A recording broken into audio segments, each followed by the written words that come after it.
సంతానలేమితో బాధపడుతున్నారా? 899 రూపాయలకే fertility assessment package. వివరాలకి సంప్రదించండి. హలో, హలో, సుప్రియ గారండి? అవునండి. ఎవరు? నేను జయానండి, అందమైన జీవితం ప్రోగ్రామ్ నుంచి కాల్ చేస్తున్నాను. ఓకే. Hello madam. హాయ్ అండి, సుప్రియ గారు బాగున్నారా? ఎస్ అండి, I'm good. How are you? Yeah fine అండి. మీరు మెయిల్ చేశారు. కళ్యాణ్ చక్రవర్తి గారు కూడా, డాక్టర్ గారు నాతో పాటు ఉన్నారు, స్టూడియోలో ఉన్నాము. ఓకే. ఒకసారి మాట్లాడతారా? యా అండి, షూర్. రైట్ అండి, ఒకసారి మాట్లాడండి. నమస్కారం కళ్యాణ్ గారు. నమస్తే అమ్మా. సుప్రియ పేరు? సుప్రియ అండి. ఎంతమ్మా నీ ఏజ్? మీరు ఏం చేస్తూ ఉంటారమ్మా? 26 ఇయర్స్ సార్. 26. ఓకే. Yes. ఏం చేస్తూ అంటే ఉంటారు? కుకట్పల్లిలో ఉన్నానండి. Okay. బీటెక్ అయిపోయింది. సో ప్రెసెంట్ జాబ్ చేస్తున్నాను. సరే. నా ప్రాబ్లం వచ్చేసి సార్, బీటెక్ లో ఉన్నప్పటి నుంచి నేను నాని అనే ఒక అబ్బాయి ఇద్దరం లవ్ చేసుకుంటున్నాం. అమ్మా. నేను ముందు నుంచి ఎలాంటి అమ్మాయిని అంటే, మమ్మీ డాడీ చాలా చాలా చాలా పద్ధతిగా పెంచారు సార్. నాకు ఎప్పుడు అంటే లవ్ మీద ఎప్పుడు ఇది వరకు ఒపీనియన్ లేకుండేది. కానీ బీటెక్ 1 year అయిపోయిన తర్వాత నానిని చూసి చూసి చూసి అతను అంత మంచివాడు సార్. మా ఫ్రెండ్స్ లోనే ఎవరికి ఏ సిచ్యువేషన్ వచ్చినా, ఇప్పుడు ఎంత టఫ్ సిచ్యువేషన్ వచ్చినా వాడు చాలా మోటివేట్ చేసేది. అంత అంత అంత kind nature and very good personality sir అతను. రైట్. Okay. అర్థమైందమ్మా. సో వాడిని 1 year చూసాను నేను. వెంటనే ఏమి ప్రపోజ్ చేయలేదు Propose అతనికి. 1 year చూసాను. ఆ జర్నీ 1 year తర్వాత ఇంకా మేమిద్దరం 1 fine day వ్యాలంటైన్స్ డే రోజు ఇద్దరం ప్రపోజ్ చేసుకున్నాం. నేను నా సైడ్ నుంచి, అతని సైడ్ నుంచి, ఇద్దరు సైడ్స్ నుంచి ఉంది సార్. ఓకే. సో లవ్ చేసుకున్నాము, సరదాగా ఫ్రెండ్స్ అలా వెళ్లే వాళ్ళం బయటకి.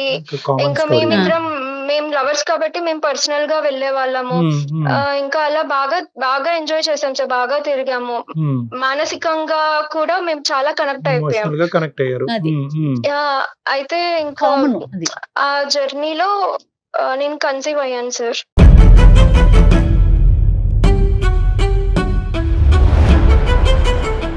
సో యువర్ ఇప్పుడు కన్సీవ్ అయ్యి ఉన్నావమ్మా? నువ్వు ప్రెగ్నెంటా?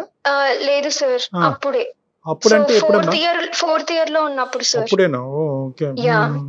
అయితే అతని మనస్తత్వం ఎలా ఉంటుంది అంటే, భయపడిపోయాం మేము.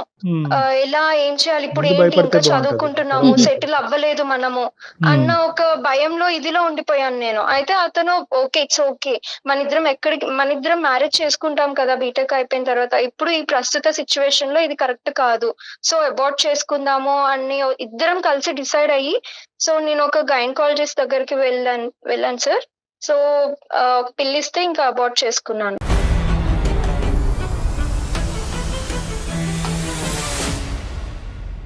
ఏదో సెలూన్ షాప్ కి వెళ్ళి హెయిర్ కటింగ్ చేయించుకున్నట్టు అయిపోయింది. చాలా సింపుల్. ఓకే అమ్మా. సరే అమ్మా, చెప్పమ్మా. నెక్స్ట్ ఏంటి సుప్రియ? ఇంకా ఆ కన్ఫ్యూజన్ లో ఉన్నానండి నేను. Okay. అయితే ఈ కన్ఫ్యూజన్ లో ఉన్న టైంలో అతను సడన్ గా ఒకసారి ఎప్పుడు కలుసుకునే ప్లేస్ కి రా అనేసి అంటే, సరే అని నేను క్యాజువల్ గానే వెళ్ళాను.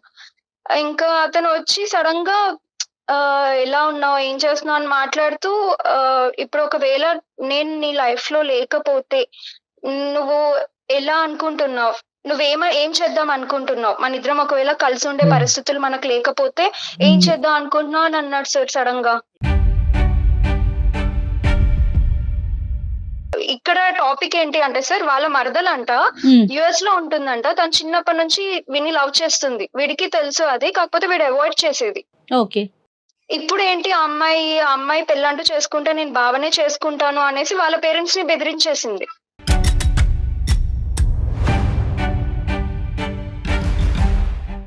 నేను పెళ్లి చేస్తారు అంటే చెప్పండి, యుఎస్ కి వచ్చి పెళ్లి చేసుకుంటాను, లేకపోతే ఇక్కడే ఉండి నేను సూసైడ్ చేసుకుంటాను, మీ ఇష్టం ఇంకా అనేసి తను మొత్తానికి అలా మాట్లాడేసింది. ఇతను ఏం చేస్తుంటాడమ్మా? ఇతను కూడా ఇప్పుడు సాఫ్ట్వేర్ జాబ్ చేస్తున్నాడు. నిద్ర ఐటీఏ. సో ఇదేంటమ్మా, ఈ ఇప్పుడు సూసైడ్ చేసుకుంటానని చెప్పి అతను మరదలు అంటూ అంతా కూడా ఇప్పుడు ఇదంతా లేటెస్ట్ స్టోరీయా? అవును సార్, ఇది లేటెస్ట్ స్టోరీ. అయితే ఫ్యూ మంత్స్ నుంచి జరుగుతుంది ఇది. ఇంకా అతను నన్ను కన్విన్స్ చేయడానికి ట్రై చేస్తున్నాడు. ఎందుకు అని అంటే, ఆ అమ్మాయి అలా మాట్లాడేసరికి వీళ్ళ పేరెంట్స్ కూడా కన్విన్స్ అయ్యారు.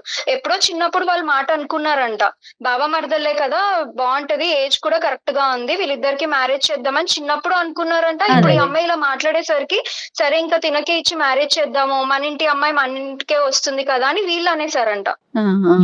ఇంకా ఇతన్ని ఇతనికి చెప్పారంట, నాన్న ఇట్లా నాన్న అనేసి చెప్తే ఇతను ఏం చెప్పలేదంట ఫస్ట్. కానీ వాళ్ళ మదర్ కి నాకు తెలిసి ఎప్పటి నుంచో డౌట్ ఉంటుంది సార్. అయితే తను ఇంకా వెంటనే ప్రామిస్ తీసుకుందంట, ఇలా వెంటనే చేయి తీసేసుకొని ప్రామిస్ వేసేసుకుందంట, నువ్వు కానీ ఇప్పుడు పెళ్ళంటూ పెళ్లి చేసుకుంటే- చేసుకోకపోతే నేను చచ్చిపోతాను అని ఒట్టు తీసేసుకుందంట ఆమె.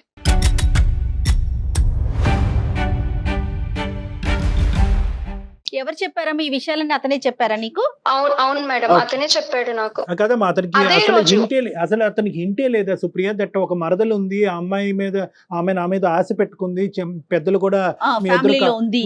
ఈ ఆలోచన ఉందనేది ఓకే, ఇతనికి అట్రాక్షన్ ఉందా లేదా అనేది డిఫరెంట్ స్టోరీ, కానీ ఈ బేసిక్ ఆలోచన బ్యాక్గ్రౌండ్ లో వాళ్ళకి ఉందన్నది తెలీదా నిజంగా నానికి? మరదలు ఉంది అని చెప్పేది సార్ అతను. మరదలు కాకపోతే ఉంటదిలేండి. ఇతను సీరియస్ కాదు కదా, ఇతనికి ఎప్పుడు సీరియస్ కాదు, ఆమె మీద ఎప్పుడు తినకు ఫీలింగ్స్ లేవు, ఇతను కంప్లీట్ నేనే ఇంకా. సో ఇక్కడ 2 things కదమ్మా, ఆ అమ్మాయి ఇతని మీద ఇంత స్థాయి ఫీలింగ్స్ డెవలప్ చేసుకోవటం అనేది నానికి తెలీదు, పేరెంట్స్ అవును. బ్యాక్ డోర్ నుంచి వాళ్ళందరూ ఒక ఒప్పందంకి వచ్చి ఇతని చేత ప్రామిస్ చేసుకోవటం అనేది కూడా అతనికి తెలీదు, ప్రామిస్ చేయించుకునే అవును స్థాయికి సార్. రావటం కూడా ఇతనికి తెలియదు. అవును. సో కానీ ఇతనికి ఏమీ అదంతా తెలియదు. జరిగిపోయేసరికి అతను ఇంకా ఏంటి ఇలా చచ్చిపోతా అనేసరికి అతను ఆ పానిక్ మూమెంట్ లో అతను ఏం చెప్పలేక సరే అనేసి అనేసాడంట. ఆహా, ఒప్పేసుకున్నాడు కూడాను. అవును మేడం. ఈ Okay. మధ్యలో ఇంకేమి ఇది చెయ్యలేక అతను నాతో ఏం బాధపడతాడంటే, ఆ, నా పేరెంట్స్ నాకు ఫస్ట్ కదా, తర్వాత నువ్వు కదా అనేసి అంటాడు. కరెక్టే సార్, అది కూడా కరెక్టే. అతను అయోమయంలో ఉన్నాడా లేకపోతే ఏంటి అనేది నాకు అర్థం అవట్లేదు. కానీ మేము ఒక ఫ్యూచర్ ఊహించేసుకున్నాం ఇద్దరం. 4-5 సంవత్సరాల పాటు ప్రేమించినటువంటి ఒక అమ్మాయి యొక్క పరిస్థితి ఏమంటాది, ఏమవుతుంది అన్నది ఆలోచించకుండా, ఓకే వాళ్ళ అమ్మ ప్రామిస్ చేయించుకోవాలని అనుకుంది, అక్కడ ఆ అమ్మాయి సూసైడ్ చేసుకోవాలనుకుంటున్నది ఆ మరదలు అనుకుంటుంది, ఈ మధ్యలో ఒక గ్యాప్ అయితే ఉందిగా, ఈ మధ్యలో గ్యాప్ లో ఇంకో సుప్రియ ఇది జరగబోతుంది, ఇలా అవబోతుంది, నా పరిస్థితి ఇలా ఉంది, ఏం చేయమంటావు అనేటటువంటిది ప్రామిస్ చెయ్యకముందు వచ్చి నీతో మాట్లాడాలి, కానీ ప్రామిస్ చేసేసి వచ్చి నీకు ఇక్కడ బ్రేకింగ్ న్యూస్ చెప్తే ఎలాగమ్మా సుప్రియ? సుప్రియ సార్ అయ్యయ్యో, ఇప్పుడు ఏడుస్తే కాదమ్మా, ఇప్పుడు ఏడుస్తే కాదు కదా, ఇప్పుడు ఇప్పుడు నేను మొత్తం సరౌండ్ అయిపోయాను సార్. నాకు ఎటు ఏ దారిలో వెళ్ళాలో నాకు అర్థం అవడం లేదు. అమ్మ నాన్నకు చెప్దాము అంటే ఆడపిల్లకి- ఇప్పుడు నేను గనక వాళ్ళకి చెప్తే వాళ్ళు కుప్ప కూలిపోతారు సార్. పెళ్లికి ముందే మా అమ్మాయికి ఇలా అయింది అన్న నిజం వాళ్ళకి ఎప్పటికీ తెలియకూడదు. ఎందుకంటే నేను అది చేస్తాను, నేను ఎప్పుడు అనుకోలే కళ్ళలో కూడా.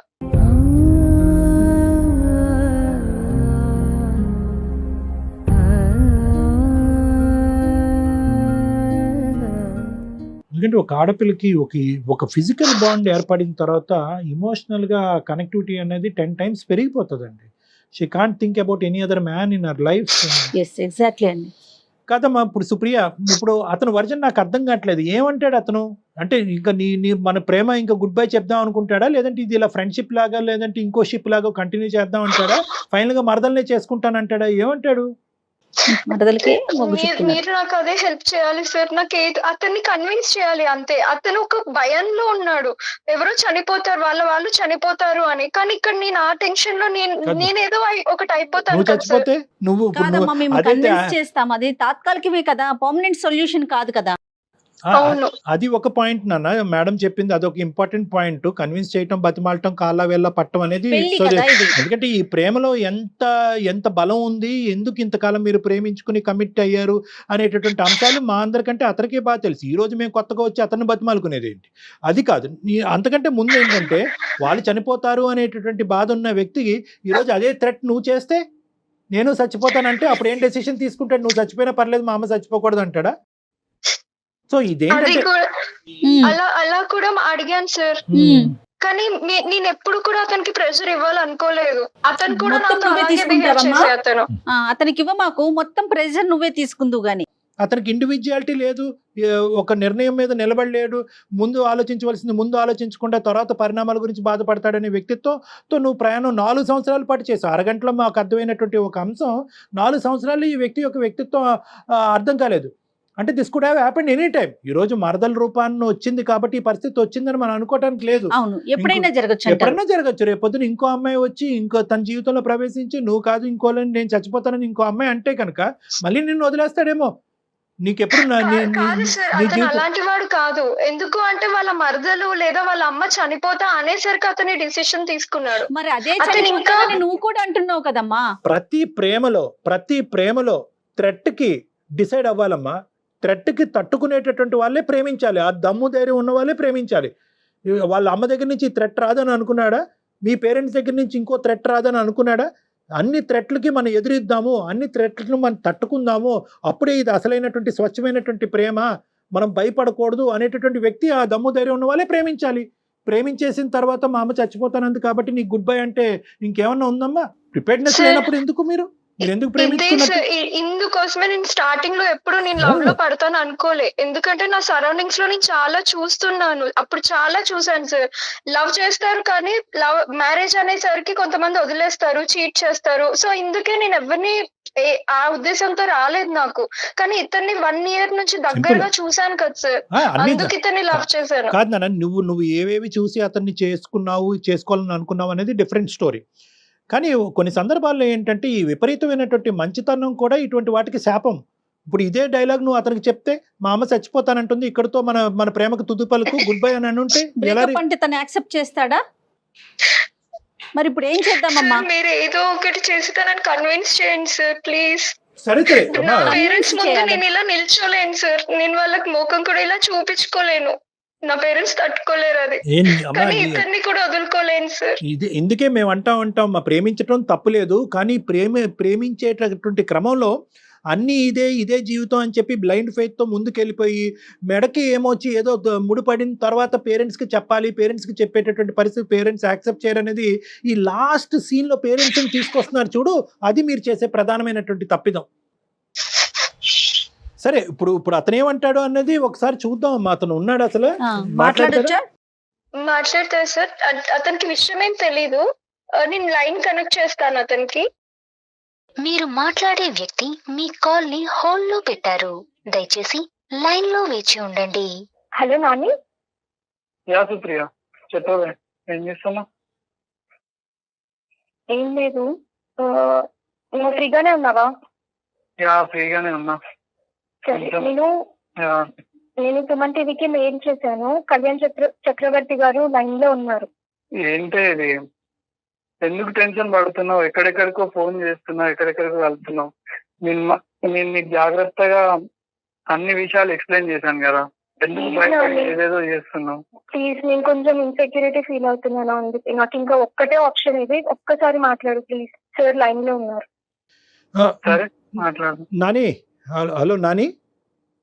యా చెప్పండి సార్. నాన్న, ఇప్పుడు సుప్రియ ఒక సమస్యను మా దగ్గర తీసుకొచ్చింది. ఎందుకంటే దానికి ఈరోజు వాళ్ళ పేరెంట్స్ దగ్గర వెళ్ళి ఆ సమస్యకి పరిష్కారం వెతికేటటువంటి పరిస్థితి లేదు. ఎందుకంటే ఆ అమ్మాయి జీవితం ఇప్పుడు చాలా రిస్కీగా ఉంది.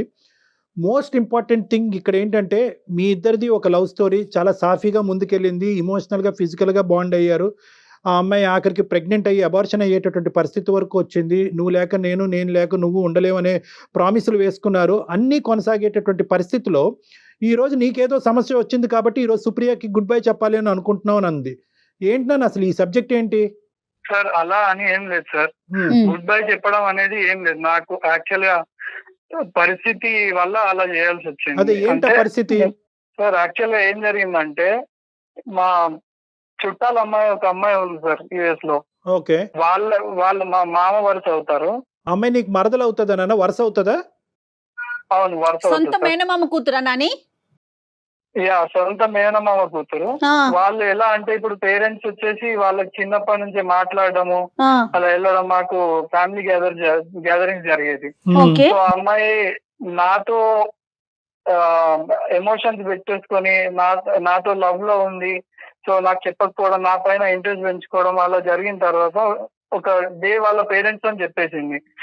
చెప్తే వాళ్ళ పేరెంట్స్ మా పేరెంట్స్ తో మాట్లాడి మాట తీసుకున్నారు మేడం. వాళ్ళు వీళ్ళు మాట్లాడేసుకున్నారు పెద్దలు ఇద్దరు కూడా. అతను ఇతన్ని ఇష్టపడుతుంది చిన్నప్పటి నుంచి ఆ అమ్మాయి ఇష్టపడుతుంది కానీ ఇతనికి తెలీదా? ఇతనికి తెలియదట. కానీ వాళ్ళ పేరెంట్స్ చెప్పడం, వాళ్ళ పేరెంట్స్ వచ్చి వీళ్ళ పేరెంట్స్ తో మాట్లాడేసి ఓకే అనేసుకున్నారు. మరి మీ పేరెంట్స్ మీకు చెప్పలేదా ఇట్లా ఆ అమ్మాయి ఇష్టపడుతోంది, వాళ్ళ పెద్దలు వచ్చి మాతో మాట్లాడారు, సొంత మేనమామే అంటున్నారు కదా? అవును మేడం, ప్రాబ్లం ఇక్కడే. యాక్చువల్ గా నాకు నా పేరెంట్స్ వచ్చేసి చెప్పలేదు. సో మెయిన్ ఇష్యూ అదే. వాళ్ళు డైరెక్ట్ గా వాళ్ళకి మాట ఇచ్చేసేసరికి బేసిక్ గా మాకు పేరెంట్స్ కి నాకు బాండింగ్ ఎలా ఉంటది అంటే మేము కొంచెం కన్జర్వేటివ్ గానే ఉంటాం. రైట్ అండి, మామూలు విషయాలు అయితే ఓకేనమ్మా. ఇది పెళ్లికి సంబంధించిన, మీ జీవితానికి సంబంధించిన విషయం కదా. ఈ రోజుల్లో కూడా ఇంకా అలా ఉన్నారా? మీకు చెప్పకుండా మాటలు ఇచ్చేసి కదా ఉమ్, ఈ అంతే అంతే రోజుల్లో కూడా ఉన్నారంటే మేము ఎక్సెప్షనల్ కేసు అని అనుకోవచ్చు. మేబీ అన్ని ఎక్సెప్షనల్ ప్రేమించిన వాళ్ళ తర్వాత పెళ్లి నమ్మకం. వరకు వచ్చేటప్పటికి అన్ని ఎక్సెప్షనల్ కేసెస్. అది కాదు, నేను ఒక రెండు లాజికల్ పాయింట్స్ అడుగుతా. ఒకటి, ఆ అమ్మాయి నిన్ను ప్రేమించేసింది కాబట్టి ఈ రోజు ఆ అమ్మాయి నువ్వు లేకుండా ఉండలేకపోతుంది అనేటటువంటి ఉద్దేశంతో ఇప్పుడు సుప్రియకి మీరు దూరం అవుతున్నారా? అంటే సుప్రియని పెళ్లి చేసుకోకూడదని అనుకుంటున్నారా, లేదంటే మీ అమ్మగారు చనిపోతాననేటటువంటి మాట వల్ల అనుకుంటున్నారా, లేదంటే రెండిట్ల వల్లనా? సార్ సుప్రియకి దూరం చేయాలి, నేను దూరం పెట్టాలి అని అసలు నేను ఎప్పుడు ఊహించలేను సార్. అది ఎప్పుడు అనుకోలేదు, కానీ First of all ఫైనల్ గా నేను- జరిగేది అదేగా. ఇప్పుడు ఫైనల్ గా నువ్వు చెప్పేది అదే కదా. ఇప్పుడు ఈ But నేను అంటే నువ్వు దూరం సుప్రియాని పెళ్లి చేసుకుంటావా? పెళ్లి అయితే నేను పేరెంట్స్ కి మా పేరెంట్స్ మాట ఇచ్చారు కాబట్టి నేను కూడా పేరెంట్స్ మాట బేజారలేను కాబట్టి వాళ్ళ ప్రకారమే చేసుకోవాల్సి వస్తుంది మరి సార్. మరి ఎందుకంటే ఆ సుప్రియ విషయంలో వాళ్ళు strict. సుప్రియకి మాట ఇచ్చావు, చాలా ఇచ్చావు. నేనేమైపోలరా మరి ఉమ్, నన్నేం చేయాలనుకుంటున్నావు? ఎన్ని అనుకున్నాం మనం కానీ ఎన్నో అనుకున్నాం కదా, మన కాదు ఇంకో నాన్న, ఆప్షన్ నువ్వు లేదు అని ఎందుకు అనుకున్నాం కదా, ఇప్పుడు ఎందుకు ఇలా మాట్లాడుతున్నావు? ఏంటి సుప్రియ, నువ్వు కూడా అలా మాట్లాడితే ఎలా? నేనేంటో నీకు తెలియదా సరిగా? నేనేంటో నీకు తెలుసు, నువ్వేంటో నాకు తెలుసు. నువ్వు కూడా అలా మాట్లాడితే ఎలా? అసలుకి మా పేరెంట్స్ ని ఎలా వదులుకోమంటావు చెప్పు? ఏమన్నా అంటే నేను చనిపోతా అని మా అమ్మ అంటుంది. మరి నేనేమైపోవాలి? మా మరదలు కూడా ఇప్పుడు మరదలు పక్కన పెట్టు, తన నా తర్వాత వచ్చింది తను. ఇప్పుడు నేనేమైపోవాలి చెప్పు, నా ఫ్యూచర్ ఏమైపోవాలి, నేనేమైపోవాలి చెప్పు. అలా అంటే ఎలా సుప్రియ? నా గురించి తెలుసు కదా. ఇప్పుడు అమ్మ ఫస్ట్ నుంచి ఈయన ఇంతేనమ్మా, మాట్లాడే ధోరణి గాని ఆ విధానం మెతక అంతేనా సుప్రియ? కర్ర ఎరగదు పాము ఆ. ఉమ్, ఇతను చాలా కన్విన్సింగ్ గా మాట్లాడతాడండి, అదేలే. కానీ అందులో నిజం ఉంటుంది. అదే కదా. అలా అని కాదు సార్. ఉమ్, ఇంత మందిని మీరే చెప్పండి సార్, ఇంత మందిని ఉమ్. చంపేసుకొని పెళ్లి మరి చేసుకోమంటారా? తన పరిస్థితి ఏంటి, తనకుండదా? కాదు, ఇప్పుడు నువ్వు ఏమన్నా అనబ్బా. ఇంతమంది గురించి నాని, ఇంతగా ఆలోచిస్తున్నావు కదా, నా గురించి ఏం ఆలోచిస్తున్నావు? అదొకటి చెప్పు, కరెక్టే అంతే. మేడం, అదొకటి చెప్పు. ఉమ్. కరెక్టే మేడం. నేను అది అలా అని అనట్లేదు. నేను అంటున్నాను, నేను ఏమైనా ద్రోహం చేస్తున్నాను సుప్రియకి నేను అంటున్నాను కదా. అంతే, నేను ద్రోహం అదేంటండి?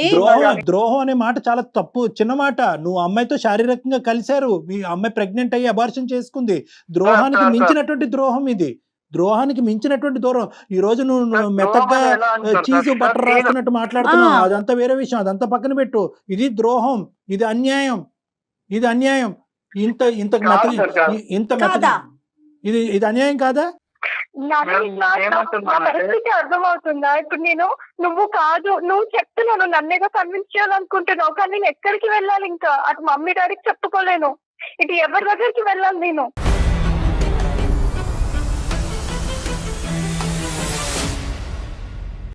చూడు సుప్రియ, ఇంకా ఏదైనా నమ్ముకున్నాను నేను. నువ్వు అలా నన్ను అంటా. కన్విన్స్ చేయడానికి ట్రై చేస్తున్నావు, కానీ వాళ్ళని కన్విన్స్ చేయడానికి ఎందుకు ట్రై చేయట్లేవు? ఫస్ట్ నా మాట విను సుప్రియ, నువ్వు కొంచెం ఆ ఏడవడం ఆపేసి. నేను ఏమంటున్నానంటే, ఇప్పుడు నా పేరెంట్స్ ని వాళ్ళని వేరే వాళ్ళని అందరినీ పక్కన పెట్టేసి నీతో వస్తే ఎంతమంది బాధపడుతున్నారు. నువ్వు ఏంటో నాకు తెలుసు, నువ్వు నన్ను అర్థం చేసుకుంటావు కాబట్టి మరి నా ఇప్పుడు ఫీలింగ్స్ ఏమైనా అని వేరే నీతో షేర్ జీవితంలో చేసి కంటే ఆ వేరే పెళ్లి confidence చేసుకుని తోనే వెళ్ళిపోవచ్చు నీకు చెప్పి అంటారా? అదే ఇండైరెక్ట్ అదే convince చెప్తున్నా. చేయాలని అంతే కదండి, చూస్తున్నావు. అతని నేను మా opinion. అమ్మని కాపాడుకుంటాను, నువ్వు వేరే పెళ్లి చేసుకోండి. ఇతను నేను కావాలంటున్నాడు, అటు వాళ్ళని వదులుకోలేను ఆ, అంటున్నాడు. నిన్ను ఎందుకు కావాలని అంటున్నాడు? అనుకోవట్లేదు. వాళ్ళని అమ్మ, కన్విన్స్ చేయని నేను అంటున్నాను. నువ్వు దయచేసి ఇంకా మబ్బులోంచి బయటకు రా, వర్షం పడింది. నేను ఇక్కడ ఒకే పాయింట్ నిన్ను అంటున్నాను, ఇంకా కావాలని అనుకుంటున్నాడు అనేటటువంటిది ఇక్కడ పాయింట్లెస్. అతను నిన్ను వద్దనుకుంటున్నాడు, ఇండైరెక్ట్ గా నీకు ఎగ్జిట్ చూపెడుతున్నాడు. నువ్వు ఇంకా సార్, వద్దనుకోవడానికి వెనకాల రీజన్ ఉంది సార్. ఇప్పుడు సుప్రియ Reason నా ఉంది. లైఫ్ లోకి మధ్యలో వచ్చింది. నేను ఫస్ట్ నుంచి ఉన్న పేరెంట్స్ ని వదులుకోలేను కదా సార్. నా స్వభావం అది కాదు, నా పెంపకం కూడా అది కాదు. ఈ గొప్పే. సిచ్యువేషన్ మధ్యలో క్రియేట్ అయింది సార్. Hmm. మీరు ప్లీజ్ ఇది అర్థం చేసుకోండి. నేను అప్పటి నుంచి కొంచెం లోగానే మాట్లాడుతున్నా, ఎందుకంటే నేను వర్షన్ అర్థం చేసుకోవాలి. మీ వర్షన్, సుప్రియ వర్షన్ కూడా. అంటే నేను మధ్యలో వచ్చాను కదా అని నేను మధ్యలో వెళ్ళిపోతాను అనుకుంటున్నావా? నో నన్ను ఎక్స్ప్లెయిన్ చేయని సార్, వాళ్ళకి మేడం కి ఒకసారి ఎక్స్ప్లెయిన్ చేయని నా వర్షన్ కూడా. చెప్పు.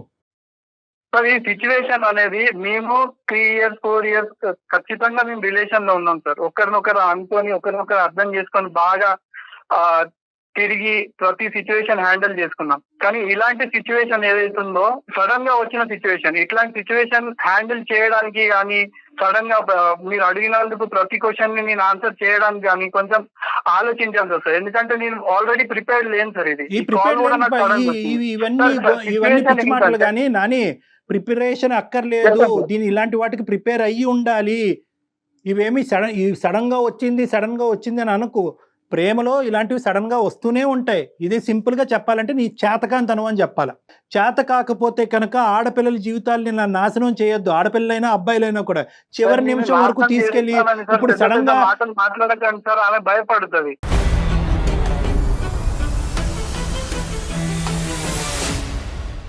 ఈ రోజు మీ మరదలు వచ్చి నేను చచ్చిపోతానని అందో, లేదంటే మీ అమ్మగారు అందోనో కాదు. ఇక్కడ ఇటువంటి పరిస్థితులు ప్రేమలో క్వైట్ కామన్. ఇలాంటివి ఎక్స్పెక్ట్ చేస్తూనే ప్రేమాయణం అనేది మొదలు పెట్టాలి. అన్ని కార్యక్రమాలు అయిపోయిన తర్వాత ఈ రోజు మా అమ్మ తన మీద తాను ఒట్టేసుకుని చచ్చిపోతానంది కాబట్టి నేను విత్డ్రా అయిపోతానని, నేను ఎగ్జిట్ అంటే కనుక అది వర్కౌట్ అవ్వదు. ఇది ఏం అర్థం చేసుకోవాలి మరి? ఇది ఏంటయ్యా, ఇది ఏంటి? ఎగ్జిట్ కాకుండానే అక్కడ అమ్మ గురించి మరదలు చేసుకుని ఫ్రెండ్షిప్ గురించి ఈ అమ్మాయిని ఉంచుకుంటావా? తప్పుగా అనుకోవద్దు, ఇంకా అదే పదం అనాలి. మరి కాంపిటీషన్ అమ్మాయిని కూడా చేసుకుంటావా? సార్, ఏ ఆడపిల్ల కూడా ఫస్ట్ ప్రెగ్నెన్సీ వదులుకోవద్దు.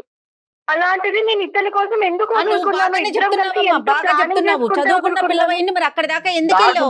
ఈ రోజు ఇది నీకు ఫస్ట్ హర్డిల్ మాత్రమే. నువ్వు ఒకప్పుడు ఇతన్ని కన్విన్స్ చేసి ముందుకెళ్లేటటువంటి ప్రయత్నం చేస్తే కనుక ఈ వ్యక్తితో ఇలాంటి హర్డిల్స్ నీకు చాలా వస్తాయి. అందరినీ సేవ్ చేయాలనుకుంటాడు, అందరినీ బాగుపరచాలనుకుంటాడు, ఎవరు చచ్చిపోకూడదు అనుకుంటాడు, అందరూ బాగుండాలి అంటాడు. సో ఇక్కడ ఏంటంటే, ఇక్కడ అతని పాయింట్ ఆఫ్ వ్యూలో ఏంటంటే ప్రయాణం చేసి అర్థం చేసుకుని, ఎందుకంటే ప్రతి నిమిషం నువ్వు అర్థం చేసుకున్నావు కదా. ఏంటంటే ప్రయాణం కొనసాగడానికి ఒప్పుకున్నావు, ప్రెగ్నెన్సీకి ఒప్పుకున్నావు, అబార్షన్కి ఒప్పుకున్నావు. కాబట్టి ఇప్పుడు మా అమ్మాయిని చేసుకోమంటుంది, వాళ్ళు చిన్నప్పుడే ఒప్పుకున్నారు కాబట్టి ఇది కూడా ఒప్పుకో అంటాడు. ఇంకా అన్ని అర్థం చేసుకుని నువ్వు అర్థం చేసుకుంటే సరిపోద్ది అంతే. ఇక్కడ నేను మా పేరెంట్స్ తో మాట్లాడి కూడా కన్విన్స్ చేశాను సార్. ఇవన్నీ నేను చేయలేదు అనుకుంటా. నువ్వు ఎంత అద్భుతంగా కన్విన్స్ చేసావు అనేది నీ మాట తీరులోనే అర్థం అవుతుంది. నేను అతను లేకపోతే ఉండలేను సార్. నేను ఇంకా సర్వస్వం అతనే అని నమ్మి అన్ని అతన్ని మోసం చేయలేను కదా నేను పెళ్లి చేసుకుని. సుప్రియ వాస్తవంలోకి రా నాని. ఇక్కడ నువ్వు తప్పించుకోవటానికి లేదు. మీ పేరెంట్స్తో మాట్లాడమంటే మేము మాట్లాడటానికి. ఎందుకంటే ఇది 5-10 రోజుల ప్రేమ కాదు, ఇది 5 సంవత్సరాల ప్రేమ. మీరు చాలా ప్రామిసెస్ చేసుకున్నారు, చాలా ముందుకెళ్ళారు. నీ వ్యక్తిత్వం నువ్వు మార్చుకోవాలి, నీ ఆలోచన నువ్వు మార్చుకోవాలి. ఒకప్పుడు మీ పేరెంట్స్ నువ్వు ఒప్పించలేకపోతే మీ పేరెంట్స్ ని మేము ఒప్పించేటటువంటి ప్రయత్నం మేము చేస్తాం. ఇక్కడ ఈ అంశంలో మాత్రం సుప్రియకి న్యాయం జరగాలి. సుప్రియ విత్డ్రా అవటానికి లేదు. నీ చేతకానితనం వల్ల సుప్రియ బలవ్వకూడదు. కాదమ్మా నాని, ఆ ఆప్షన్ ఇస్తారా? పేరెంట్స్ తో డాక్టర్ గారు మేమందరం కూర్చొని మాట్లాడే ప్రయత్నం చేద్దాం, ఒకసారి ట్రై చేద్దాం.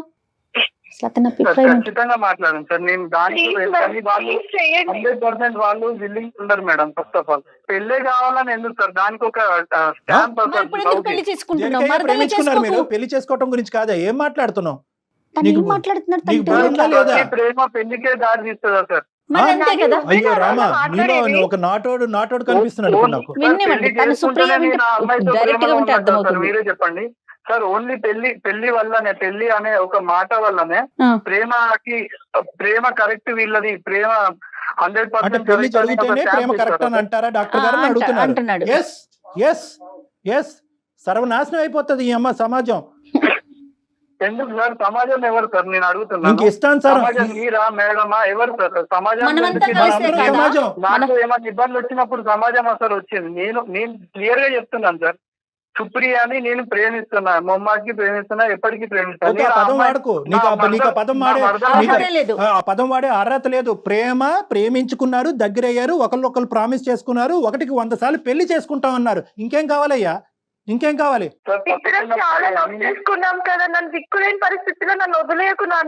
వదలటమ్మా, ఎవరి గురించి వదులుతాడో చూద్దాం.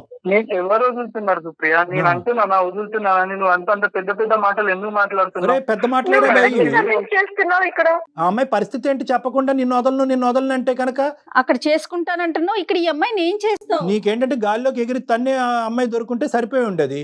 మీ పేరెంట్స్తో అటువైపు నీ మరదలతో నేను జయ గారు మాట్లాడటానికి రెడీగా ఉన్నాం. నువ్వు రెడీయా? ఖచ్చితంగా మాట్లాడండి సార్. మీరు హెల్ప్ చేస్తా అంటే నేను ఎందుకు కాదంటాను సార్. సుప్రియ మేడం సుప్రియ నువ్వు కూడా వెయిట్ చేయి, ఒకసారి మనం వాళ్ళ పేరెంట్స్ తో మాట్లాడే ప్రయత్నం చేద్దాము. అలానే తను కూడా డైరెక్ట్ గా ఒకసారి డాక్టర్ గారితో కూర్చుంటే కొన్ని కౌన్సిలింగ్స్ yes, కొన్ని yes. తీసుకోవాల్సిన అవసరం అయితే చాలా చాలా స్పష్టంగా కనిపిస్తా ఉంది. ఒకసారి మనం మాట్లాడినాక తర్వాత ఏం చేయాలనేది ఆలోచిద్దాం. అప్పటి వరకు నువ్వు డిప్రెషన్ లోకి వెళ్ళిపోమాకమ్మా, నువ్వు డిప్రెస్ అవ్వకు. నువ్వు ఓపెన్ ఎండెడ్ గా భయం వేస్తుంది మ్యామ్, ఎక్కడెక్కడ లేదు. మమ్మీ డాడీకి ఈ విషయం తెలుస్తుందో చెప్పాల్సి అమ్మా, వస్తుందేమో అని భయం ఈ- వేస్తుంది. చెప్పాల్సిందేనమ్మా. చెప్పాలమ్మా. ఈవెన్చువల్ గా మీ పెద్దవాళ్ళని ముసుగులో పెట్టకు. ఇప్పటికే నువ్వు ముసుగులో పెట్టి నువ్వే నువ్వు అన్యాయం చెప్పాల్సిందే. అయిపోతున్నావు. ఈ రోజు ఈ వేదికలో తల్లిదండ్రులలాగా మేము ముందుకు వచ్చి నీకు హెల్ప్ చేసాం. ఒకప్పుడు మేము లేకపోతే కనుక ఈవెన్చువల్లీ వాళ్ళు చెప్పాలిగా, నువ్వు చెప్పాలి కదా మీ పేరెంట్స్ కి. ఇప్పటికీ నువ్వు చెప్పొద్దని కోరుకోవద్దమ్మా సో సుప్రియ, చెప్పాలి. ఈ మొత్తం అంశంలో పేరెంట్స్ ని కూడా ఇన్వాల్వ్ చేస్తాం, వాళ్ళ పేరెంట్స్ ని ఇన్వాల్వ్ చేస్తాం, మీ మీ parents పేరెంట్స్ ని కూడా ఇన్వాల్వ్ చేస్తాం. నెంబర్ 1. నెంబర్ 2 ఏంటంటే 2 దారులు ఓపెన్ చేసి ఉంచు. ఇప్పటికీ కూడా మేమేమి నీకు కన్ఫర్మేషన్ ఇవ్వట్లేదు. You have to open both the doors. వాళ్ళ పేరెంట్స్ ఒప్పుకోవచ్చు, ఒప్పుకోకపోవచ్చు, వాళ్ళు ఇతనికంటే మొండిగా వాదించవచ్చు, ఏమన్నా జరగచ్చు. అటువంటి దిక్కుతోచినటువంటి వాతావరణంలో వెళ్ళేదానికంటే నీ జీవితం ఇంకో విధంగా చూసుకోవటం బెటర్. సో మా వంతు ప్రయత్నం అయితే మేము చేస్తాము.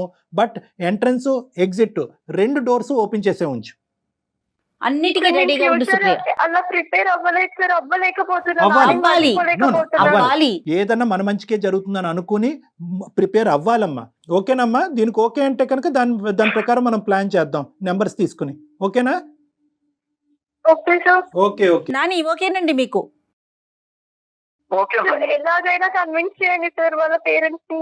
ఫస్ట్ ఆఫ్ ఆల్ వాళ్ళ పేరెంట్స్ తో మాట్లాడతాం, మీ వాళ్ళకి parents. అన్ని చేస్తాం, మీ పేరెంట్స్ ని కూడా ఇందులో ఇన్వాల్వ్ చేస్తాం. దయచేసి అది నువ్వు వద్దు అనొద్దు. అక్కడ అమెరికాలో ఉన్న ఆ మహాతల్లికి కూడా మాట్లాడతాం. ఓకేనా Nani? Yeah okay sir. Okay okay right. Okay, all the best. అప్పటి వరకు పేషెంట్ గా ఉండండి, గొడవ పడకండి. Okay sir. ఓకేనమ్మా, బాయ్. నమస్తే. ఈ అమ్మాయి ఇప్పటికీ కూడా మా పేరెంట్స్ కి చెప్పొద్దు అంటుంది.